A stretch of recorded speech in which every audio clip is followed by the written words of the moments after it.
Okay, let us continue with our discussion of the Turing test.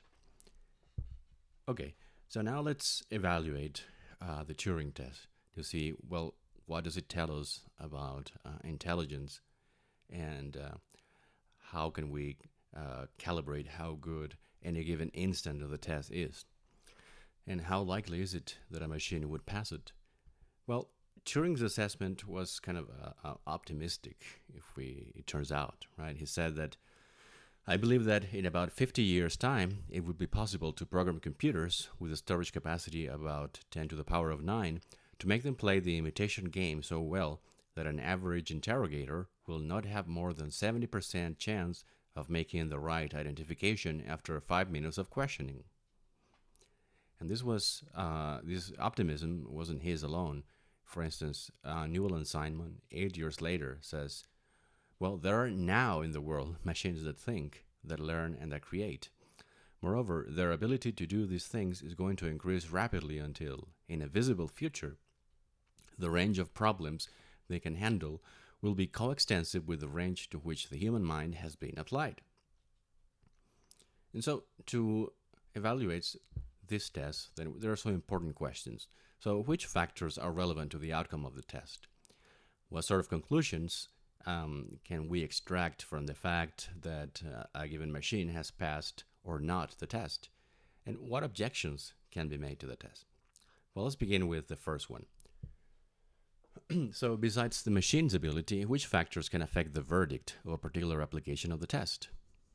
Right? Okay, well, this is the second conclusion. Suppose the second kind of question, right? Suppose the machine passes or fails a particular application of the test, what are we entitled to conclude from this? Well, let's begin with the factors. The elements to consider then are the judge, for instance. That's one factor to consider. So, what is the ability? What degree of ability does the judge have? Is it a computer expert? Is it a 10-year-old kid? And what information does the judge have, right? And also the other party. So, what kind of a person are we against, or are we supposed to be collaborating with? The length of number of trials, and then what counts as passing, right? Is the criterion kind of lenient, or is it more strict? So it's one thing, right? A test in which which one is only restricted to talk about sports, say, for 5 minutes, where the judge is completely incompetent to the task. And it's another thing to pass a test that lasts, say, an entire day, and is completely unrestricted in the topics and with a judge who is knowledgeable about the kinds of systems they are dealing with, right? So there are different kinds of Turing tests depending on how do you handle all these parameters. Now, there are different also dimensions of evaluation when we discuss. So things that are usually, or sometimes at least, confused. So one question is, could a computer pass the Turing test? That's one question. Another question is, if a computer did pass the Turing test, then what can we infer from it? Does it really mean that it can think? Well, as to the first issue, it has to do with what the Turing test says about intelligence. And so there are mainly two options. That the ability to pass the Turing test indicates genuine intelligence, and the other one is that the ability to pass the Turing test does not indicate genuine intelligence. Famous people who have adopted the first alternative are Turing, of course, Newell and Simon in the quote that I just showed you, and the philosopher Daniel Dennett. And for instance, those that say that the ability does not indicate genuine intelligence, we have Ned Block, and most famously, the philosopher John Searle, which we'll discuss later. The second issue is, well, what the Turing test says about computers as opposed to intelligence.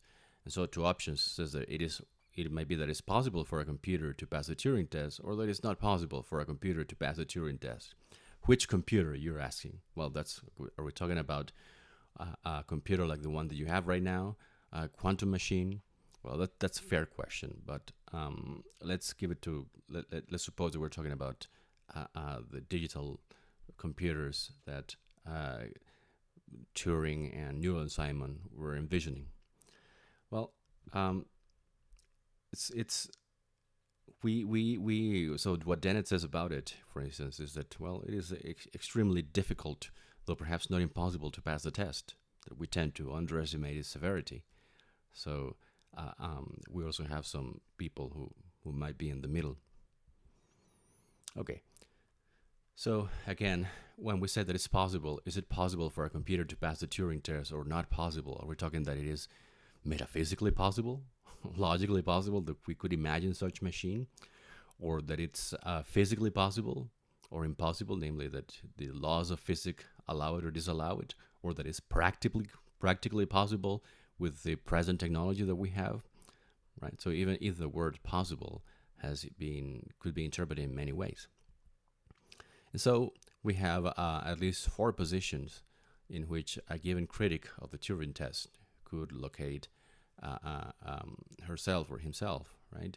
For instance, the left, the upper left would be the ability to pass the Turing test indicates genuine intelligence, and it's possible for a computer to pass the Turing test. And well, here is where Turing is, right? And other, let's see, whenever you read a critic of the Turing test, see in which square you might locate that critic. Okay, now what sorts of conclusions does the argument allow? So did Turing think that passing the Turing test was a necessary condition for being intelligent, a sufficient condition?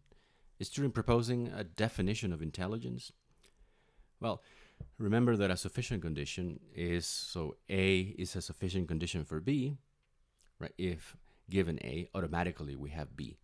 So if I step into the shower, that is a sufficient condition for me to get wet. Whereas A is a necessary condition for B. If A is absent, then B is absent too. So, but that is getting in the shower is not a necessary condition for me to get wet, because I could go to a pool, I could stand in the rain, right? So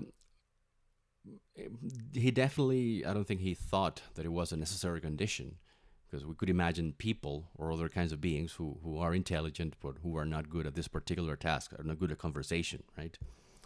I mean, they might be from another culture, or they might be alien beings who have a different form of communication, right? Can have nonverbal intelligence. Impossible. So it's not.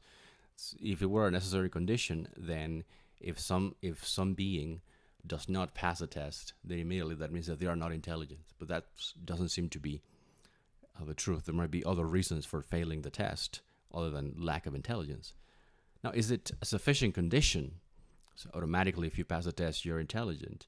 Well, that might be a bit too strong, right? Because it might be that if you have a series of trials, they may be one in which you pass by mere chance, right? So it might be you might see it as the Turing test as a device for giving very good evidence, right, that a being is intelligent. Is Turing proposing a definition of intelligence? There was one criticism that people thought that he was giving a behaviorist definition of intelligence, that something is intelligent if and only if it passes the Turing test. Well, that doesn't seem to be the case, that we could treat it in that way. A definition of intelligence would be a set of sufficient and necessary conditions. But definitely, as we saw, passing the Turing test is not, or it shouldn't be seen as a necessary and sufficient condition for being intelligent. It's just a device for giving fallible but good evidence. Okay, let's see some of the objections to the test as discussed by Turing himself. He begins with the clear non-starters, like the heads in the sand objection, for instance, right? Then there are some objections to the validity of the test related to the question B in our chart, and some that question the ability to pass the test, right, related to the question A. But there are some arguments of the form, so machines necessarily can't do X or lacks Y. Therefore, machines can't, right? And you can fill anything there in the dots. So be kind, resourceful, beautiful, friendly, have initiative, have a sense of humor, tell right from wrong, make mistakes, fall in love, make someone fall in love with it, enjoy strawberries and cream, learn from experience, use words properly, be the subject of its own thoughts, have as much diversity of behavior as man, do something really new. Well, this is the argument from various disabilities. And, well, Turing's answer is that, well, some of these are kind of silly, right? How does the capacity for enjoying strawberries and cream have to do with intelligence? And so some of these are really irrelevant. And also, if the machine does not make mistakes, is it any the worse for that? Is it not really? Is it not really intelligent? Okay, there are some of these that you might consider, but I let you to think about that. The second objection is the argument from consciousness, right? And here he cites Professor Jefferson Lister's oration. Says, not until a machine can write a sonnet or compose a concerto because of thoughts and emotions felt, and not by the chance fall of symbols, could we agree that machine equals brain. That is, not only write it, but know that it had written. So here we have a mix of factors. You have knowledge. Here you have the presence of emotions and creativity. So it's hard to see what the objection amounts to.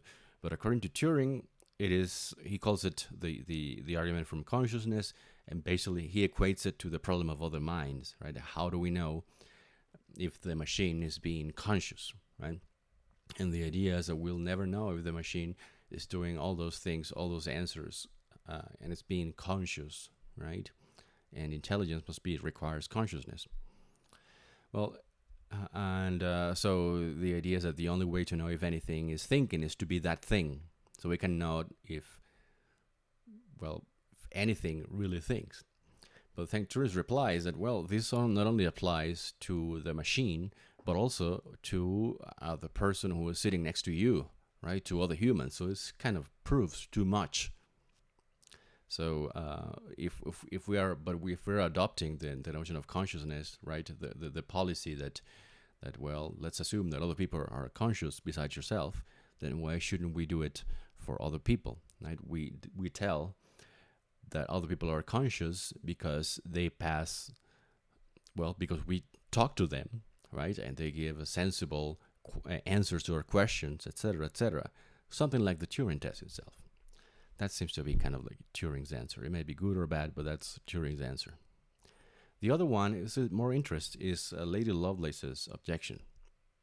So Countess Ada Lovelace was the daughter of the famous poet Lord Byron, and she was a colleague and collaborator of the British mathematician Charles Babbage.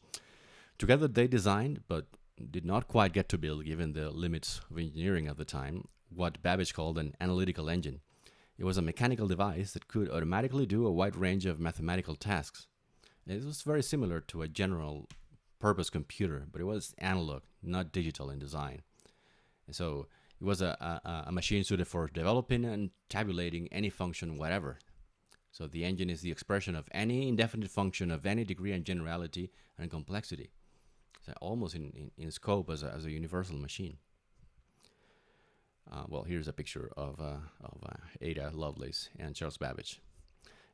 So the objection is something that she said in a paper that she wrote with an Italian called Menabrea, is that machines cannot originate anything, right? They cannot do anything new, but they're just they just exhibit what was put there by the designer. So they can never surprise us. And so Turing paraphrases it by saying that, well, the machine can only do what we know how to order it to do. In other words, machines, unlike humans, are incapable of creative acts because they're only following the designer's or programmer's instructions. What is Turing's reply? Well, he says that he confesses that machines do take him by surprise quite often. And so, although we may program the basics, right, then a computer, especially if you think of so he mentions a computer capable of autonomous learning. If you look at section 7 of the paper, you see his discussion. Well, those machines may do things that could not have been anticipated by his programmer. Another argument is Searle's Chinese room. which we'll discuss at length later. So some evaluations. Well, Hayes and Ford, authors of a AI text, say that, well, the Turing test, so there are different opinions. This also says that the Turing test had a historical role in getting AI started, but it is now a burden to the field, damaging its public reputation and its own intellectual coherence. We must explicitly reject the Turing test in order to find a more mature description of our goals. It is time to move it from the textbooks to the history books. So this is a negative assessment. Other people have a more positive assessment. So this is philosopher Stephen French, who says that, while it is unlikely that robots will ever perfectly simulate human beings, one day in the far future they might indeed have sufficient cognitive capacities to pose certain ethical dilemmas for us, especially regarding their destruction or exploitation. To resolve these issues, we will be called upon to consider the question, how much are these machines really like us? And I predict that the yardstick that will be used to measure their similarity will look very much like the test that Alan Turing invented at the dawn of the computer age. But if so, then what is the Turing test supposed to be determining? Is it intelligence in a general sense, or is it humanness?